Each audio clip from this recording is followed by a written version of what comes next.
welcome back to my YouTube channel. My name is Rinston P. Tapulado. I'm going to present a life story.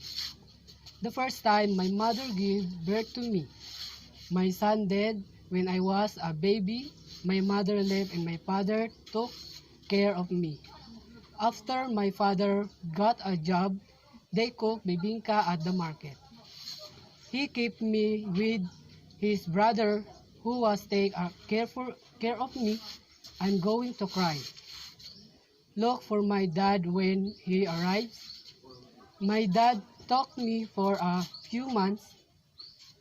We were on the laundry.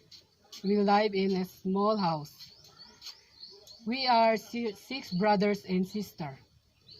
We have house on the side of the road. We are bitter because after I was 5 years old, I became very lazy.